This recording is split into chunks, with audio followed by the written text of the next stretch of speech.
Bonjour à tous et bienvenue dans cet atelier entreprendre organisé par la Chambre de commerce et d'industrie Côte d'Or Saône-et-Loire. Dans le cadre de cet atelier, nous allons aujourd'hui parler de la partie financière de votre projet entrepreneurial. Bonjour à tous, je suis Anne-Sophie Levasseur, conseillère création reprise d'entreprise. Et je suis Adrien Désert, également conseiller en création reprise d'entreprise. Nous allons maintenant parler du deuxième tableau financier qui s'appelle le compte de résultat prévisionnel.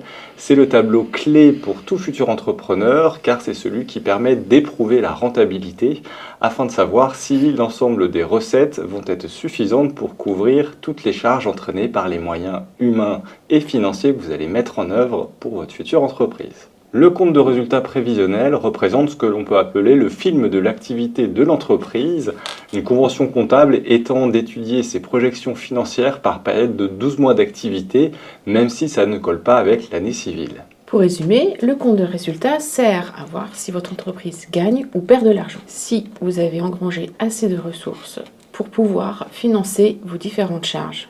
Et à la fin, allez-vous être en bénéfice ou en perte. Nous allons donc détailler ensemble le rôle de ce tableau, comment on le travaille et de quoi il se compose. Dans un premier temps, c'est ce qui est le plus important pour tout futur entrepreneur, nous allons évoquer le chiffre d'affaires. Le chiffre d'affaires correspond à l'ensemble des produits que vous allez générer dans le cadre de l'exploitation normale et courante de votre entreprise. Selon votre activité, on peut parler de vente de marchandises, ça va plutôt concerner les activités d'achat et de revente. On parle également de production de biens, ça c'est pour les activités dans lesquelles il y a la transformation de matières premières afin de construire un produit fini. Et enfin, il y a la catégorie de la production de services destinée aux prestataires de services et aux activités libérales. Les objectifs de chiffre d'affaires sont vraiment l'élément essentiel afin de pouvoir éprouver la rentabilité de votre activité. C'est toujours un aspect un petit peu délicat à appréhender parce que vous n'avez pas encore de visibilité, vous n'êtes pas encore en activité. L'idée étant que grâce au travail que vous avez fait sur les étapes précédentes, vous avez validé qu'il y avait un marché des clients prêts à bénéficier des produits ou des services que vous allez vendre.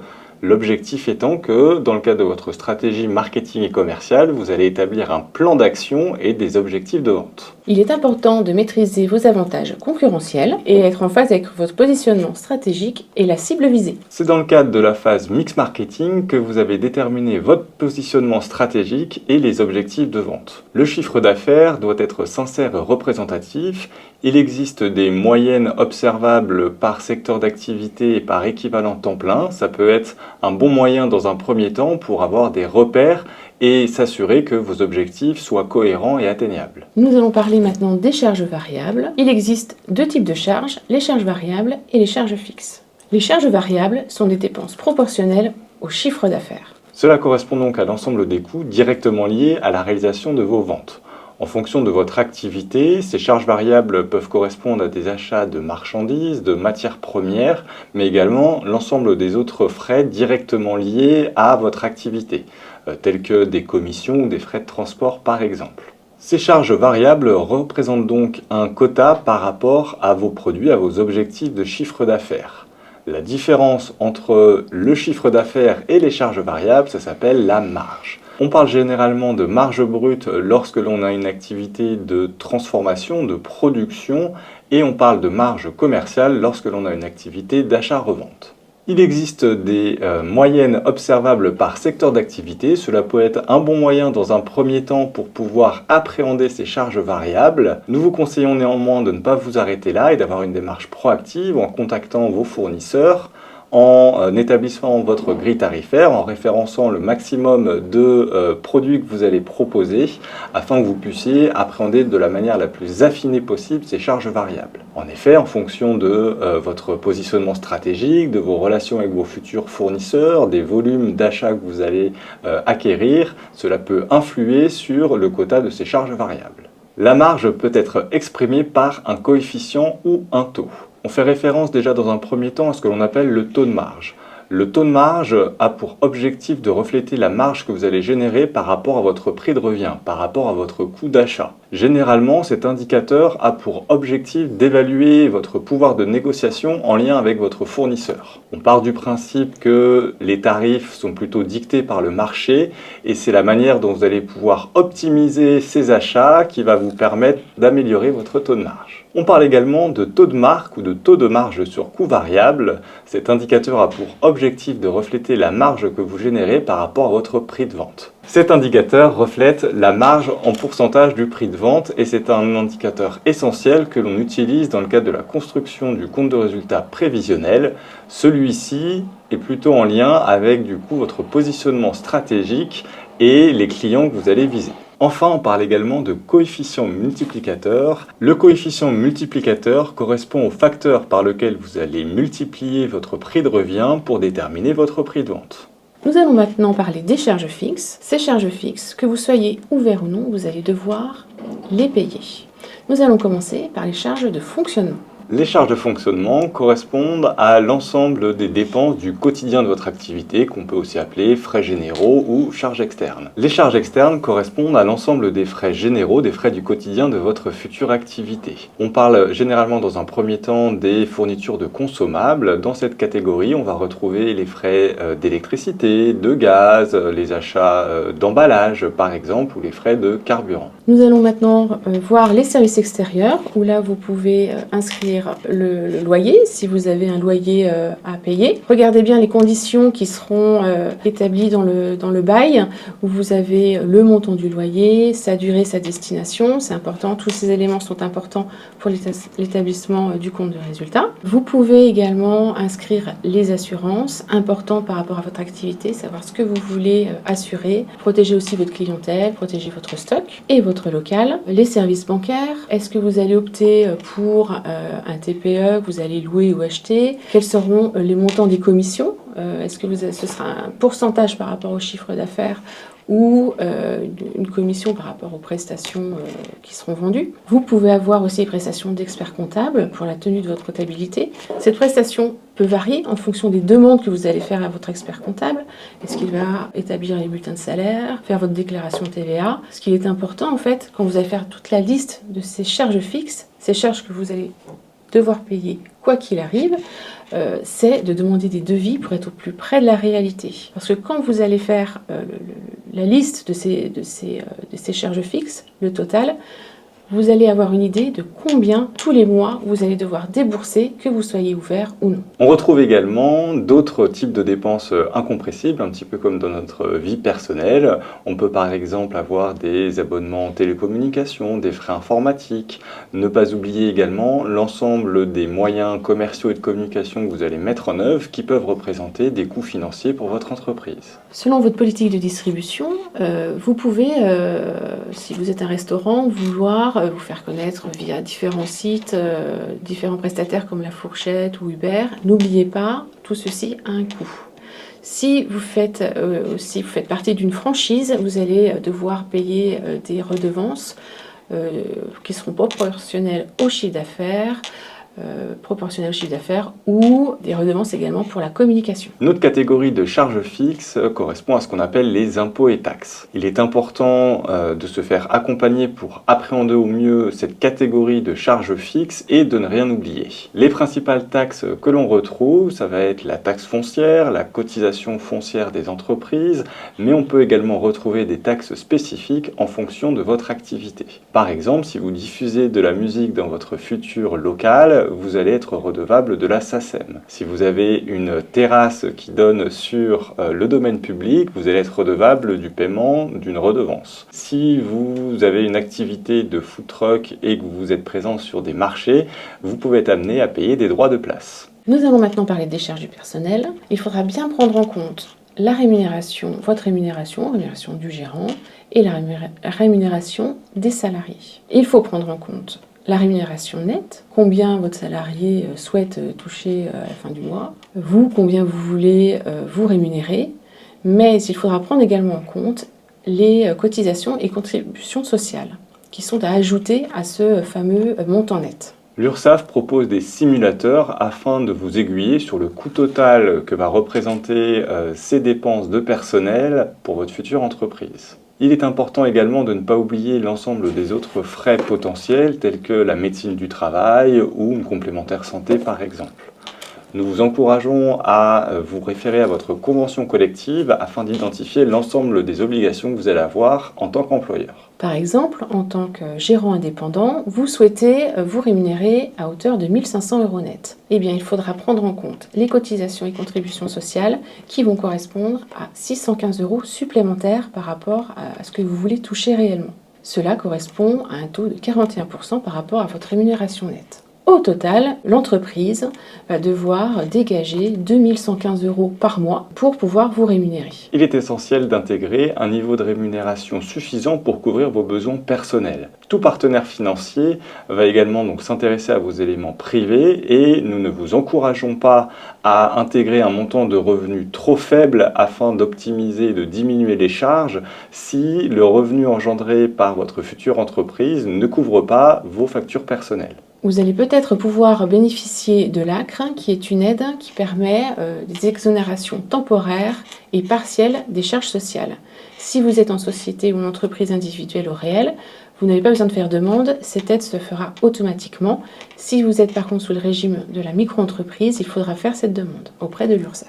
Nous allons maintenant évoquer une autre catégorie de charges fixes qu'on appelle les dotations aux amortissements et provisions. Dans le cadre du premier atelier, nous avons échangé ensemble sur la notion d'immobilisation. Pour rappel, cela correspond à l'ensemble des dépenses structurantes pour votre activité. En fonction du type d'immobilisation que votre entreprise va acquérir, cela va refléter ce qu'on appelle une durée d'usage ou une durée d'utilisation qui va vous permettre d'amortir le coût d'achat de cette immobilisation sur sa durée de vie potentielle. Il existe un référentiel comptable présent sur le BOFIP afin de pouvoir identifier les principales durées d'usage en fonction du type d'achat que votre entreprise va réaliser. Généralement, en fonction du type de bien, les durées d'utilisation sont entre 5 et 10 ans. Le principe étant que vous allez ce qu'on appelle amortir le coût d'achat de votre bien sur sa durée de vie. Pour prendre un exemple illustratif, si vous allez acquérir du mobilier pour 10 000 € et que sa durée de vie est de 10 ans, ça signifie que la perte de valeur annuelle, donc ce qu'on appelle la dotation aux amortissements, va représenter 1 000 € par an pendant 10 ans. L'idée étant que vous allez donc étaler le coût d'achat de votre immobilisation sur les premières années de vie de votre future entreprise. Cette dépense, c'est une charge fictive. Fictive dans le sens où ça ne correspond pas à un flux financier, à une dépense d'argent. C'est uniquement une opération comptable, l'idée étant que l'État vous permet de faire baisser quelque part votre bénéfice avant impôt en intégrant votre politique d'amortissement. Les charges financières concernent les intérêts d'emprunt que vous allez devoir payer si vous avez contracté un emprunt pour financer vos besoins lors du démarrage, par exemple, de votre entreprise. Faites attention, dans le compte de résultat, les charges financières sont bien prises en compte. Par contre, le remboursement du capital, lui, n'est pas pris en compte. Lorsque vous aurez fait la liste de vos recettes et de vos dépenses, n'oubliez pas à la fin d'intégrer le remboursement de votre emprunt pour vérifier que vous êtes en capacité de le rembourser. Nous venons d'énumérer l'ensemble des catégories de charges fixes pour votre entreprise. Donc pour rappel, on va retrouver les charges externes, les impôts et taxes, les charges de personnel et ces dotations aux amortissements. L'idée étant que vous allez estimer le montant global de ces charges fixes sur votre première année d'activité. Ceci va vous permettre d'appréhender une notion essentielle que l'on appelle le seuil de rentabilité. Le seuil de rentabilité correspond au chiffre d'affaires minimum à engranger pour être à 0. Si vous atteignez ce seuil de rentabilité, vous ne faites pas de bénéfice et vous ne faites pas de perte. L'objectif, c'est que la marge que vous avez dégagée soit suffisante pour pouvoir financer toutes vos charges. Par exemple, si vos charges fixes représentent 50 000 € sur une année, il faut que la marge que vous dégagez soit à minima de 50 000 € afin que vous dégagiez suffisamment d'argent pour payer l'ensemble de ces charges. Nous allons prendre un exemple concret. Par exemple, vous avez estimé votre panier moyen pour un restaurant traditionnel de 20 € hors taxe par personne. Nous parlons hors taxe car la TVA, comme nous l'avons vu dans l'atelier précédent, n'est qu'un flux. Vous n'allez pas garder la TVA, vous allez devoir la rendre à l'État. Donc nous parlons bien hors taxe. Donc le panier moyen, imaginons votre panier moyen est de 20 €. Vous avez calculé le coût de revient et pour un plat que vous allez vendre 20 € hors taxe, il va vous coûter 7 euros. Nous allons commencer par calculer votre marge. Donc vous faites 20 moins 7 et ça vous donne 13 euros de marge. Comme nous l'avons vu précédemment, pour le calcul du taux de marge sur coût variable, vous prenez votre marge, 13 euros, que vous divisez par votre panier moyen, 20 euros, ça vous donne un taux de marge sur coût variable de 65%. Vous avez fait la liste de vos charges fixes et vous l'avez estimé à 90 000 euros. Pour le calcul du seuil de rentabilité, vous allez diviser ces charges fixes par ce fameux taux de marge sur coût variable de 65%. 90 000 euros divisé par 65%, ça vous donne 140 000 euros de chiffre d'affaires. Ce montant est le montant où vous ne faites ni de bénéfices ni de pertes. C'est un bon indicateur si vous voulez suivre votre activité.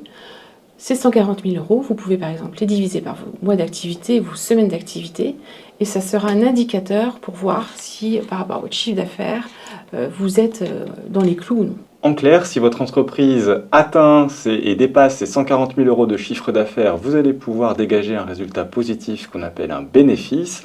Mais à l'inverse, si vos objectifs de chiffre d'affaires sont inférieurs à ce seuil de rentabilité qui, dans notre exemple, est de 140 000 euros, votre entreprise ne va pas dégager suffisamment de recettes afin de couvrir l'ensemble de vos charges. Ce seuil de rentabilité correspond donc au point de bascule entre mon entreprise perd de l'argent et mon entreprise gagne de l'argent. Vous pouvez comparer ce montant de seuil de rentabilité au chiffre d'affaires que vous avez évalué pour en effet voir quelle est votre marge de manœuvre. Si par exemple dans votre prévisionnel vous aviez estimé un chiffre d'affaires de 200 000 euros, si après calcul vous voyez que votre seuil de rentabilité est de 140 000 euros, vous avez une marge de manœuvre de 60 000 euros. Vous allez pouvoir comparer ce seuil de rentabilité avec votre objectif de chiffre d'affaires. La logique étant que plus vos objectifs sont élevés, plus vous avez une marge de sécurité importante. A l'inverse, plus votre objectif de chiffre d'affaires se rapproche ou voire est en deçà de ce seuil de rentabilité économique, plus ça peut remettre en cause les perspectives de viabilité de votre future entreprise. En synthèse, sur l'année, vous allez pouvoir faire la différence entre vos produits, vos revenus espérés et l'ensemble de ces charges fixes et variables, ce qui va vous donner le résultat de votre entreprise. En fonction de votre régime d'imposition, on va rapidement évoquer maintenant les notions d'imposition sur les bénéfices. Par principe ou sur option, selon le statut juridique que vous allez créer, vous pouvez opter pour l'impôt sur le revenu ou pour l'impôt sur les sociétés. Si vous optez pour l'impôt sur le revenu, cela signifie que le résultat de votre entreprise va venir s'ajouter à l'ensemble des sources de revenus de votre foyer soumis à imposition personnelle, ce qu'on appelle l'impôt sur le revenu des personnes physiques. A l'inverse, si vous optez pour l'impôt sur les sociétés, cela signifie que c'est votre entreprise qui va payer l'impôt sur les bénéfices. Il existe deux tranches marginales d'imposition, une première à 15% jusqu'à un certain niveau de résultat et une deuxième tranche d'imposition à 25%. C'est important puisque, en fonction de vos choix, cela aura une incidence sur votre rémunération, sur la rémunération que vous voulez vous dégager. Ce choix de régime d'imposition est un élément important à prendre en compte dans l'étude de votre projet car il impacte notamment votre revenu professionnel. Pour plus d'informations, nous vous encourageons à visionner notre atelier thématique mensuel sur les statuts juridiques. Afin d'analyser les résultats et les performances de votre entreprise sur ce tableau, ce compte de résultats prévisionnel, vous pouvez calculer des indicateurs de performance qu'on appelle les soldes intermédiaires de gestion. Nous avons déjà évoqué le chiffre d'affaires et la marge, qui sont les deux premiers indicateurs de performance d'une entreprise. Il y en a également d'autres. L'objectif de ces indicateurs de performance est de déterminer le poids de chaque catégorie de charges par rapport à votre chiffre d'affaires. Ces soldes intermédiaires de gestion vous permettent d'analyser le suivi et l'évolution de votre activité afin de déterminer qui capte le plus de richesse par rapport à votre chiffre d'affaires. Vous pouvez également comparer vos indicateurs de performance avec vos concurrents afin d'identifier si le poids de vos charges est cohérent par rapport aux autres acteurs de votre marché. Ces indicateurs de performance seront également un outil essentiel dans le suivi et le développement de votre activité et vous servira de base comme outil de pilotage. C'est notamment ce qui va vous permettre d'optimiser éventuellement des postes de dépenses, de rationaliser certains coûts afin de pouvoir générer des économies.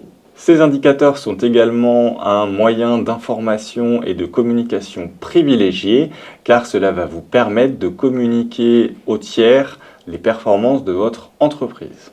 On retrouve également du coup un indicateur de performance important, c'est donc le résultat courant avant impôt qui sert de base à l'administration fiscale comme vu précédemment. La troisième question fondamentale est: est-ce qu'une entreprise va avoir une trésorerie positive? On répond à cette dernière question grâce au tableau de trésorerie détaillé sur 12 mois. Ce tableau ressemble l'ensemble des sorties et des rentrées d'argent au fil de vos premiers mois d'activité. Il retrace donc l'ensemble des flux financiers et vous permet d'appréhender l'évolution de votre compte en banque. Le jeu dans la vie professionnelle, c'est le même que dans la vie personnelle, c'est de ne jamais être découvert. Effectivement, en fonction de votre secteur d'activité, de vos clients, vous pouvez avoir des aspects de saisonnalité, de timing de certains postes de dépenses, d'encaissement, de délai de règlement.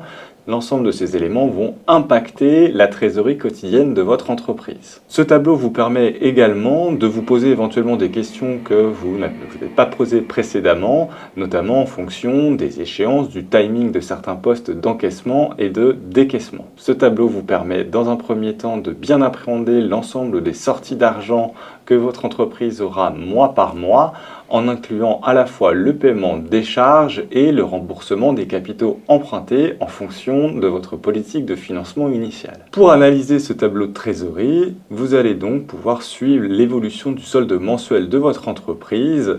Votre rôle est de vérifier que le solde mensuel soit toujours positif et que vous ayez une petite marge de manœuvre en cas d'imprévu lors des premiers mois d'activité. Soyez vigilants, être rentable ne veut pas forcément dire avoir de la trésorerie, ou avoir de la trésorerie ne veut pas forcément dire être rentable. Ça peut paraître contre-intuitif, mais ces deux éléments fondamentaux sont importants à travailler. C'est pour ça que ce tableau de trésorerie prévisionnelle est complémentaire au compte de résultat prévisionnel vu précédemment. Si les soldes sont positifs, cela veut dire que vous faites face à vos échéances tous les mois.